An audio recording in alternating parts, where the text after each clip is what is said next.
राजधानी पटना से सटे बैकटपुर गांव में स्थित है प्राचीन और ऐतिहासिक शिव मंदिर, जिसे श्री गौरी शंकर बैकुंठ धाम के नाम से भी जाना जाता है।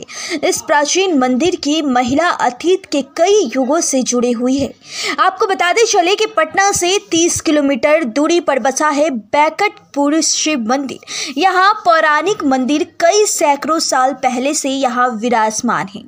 यहाँ की आस्था की बात करें तो दूर दराज से या फिर कहे तो बाहर के राज्यों से भी लोग यहाँ पूजा तथा भगवान शिव व माता पार्वती का दर्शन करने आते हैं। इस मंदिर के सबसे खास बात तो यह है कि यहाँ शिवलिंग रूप में भगवान शिव के साथ माता पार्वती भी विराजमान है। इतना ही नहीं, पूरे शिवलिंग पर 108 छोटे छोटे शिवलिंग भी बने हुए हैं। इस मंदिर की सबसे बड़ी खासियत यह है कि भगवान शिव और माता पार्वती एक साथ एक ही शिवलिंग रूप में विराजमान है। छोटे शिवलिंगों को रुद्र कहा जाता है और ऐसा माना जाता है कि बैकुंठ धाम पर जैसे शिवलिंग पूरी दुनिया में कहीं और नहीं है। प्राचीन काल में गंगा के तट पर बसा यह क्षेत्र बैकुंठ वन के नाम से जाना जाता है। आनंद रामायण में इस गांव की चर्चा बैकुंठ के रूप में हुई है। लंका विजय के बाद रावण को मारने से जो ब्राह्मण हत्या का पाप लगा था, उस पाप से मुक्ति के लिए भगवान श्री राम इस मंदिर में आए थे।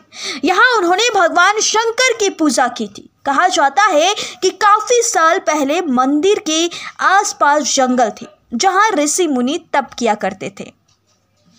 यह भी कहा जाता है कि यहाँ आने के लिए गंगा नदी के उस तरफ से एक गांव में श्री रामचंद्र जी रात्रि विश्राम किए थे, जिसके कारण उस गांव का नाम राघवपुर पड़ा, जो वर्तमान में वैशाली जिले के राघवपुर के नाम से जाना जाता है।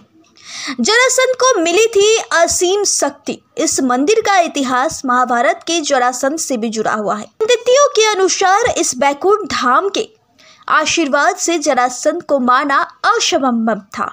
जी हाँ, कहा जाता है कि जरासंध हमेशा अपनी बाह पर एक शिवलिंग की आकृति का तावीज पहना कर जरासंध को पराजित करने के लिए श्री कृष्ण ने छल से जरासंध की बाह पर बंधी शिवलिंग को गंगा में प्रवाहित करा दिया, से उसे मारा गया।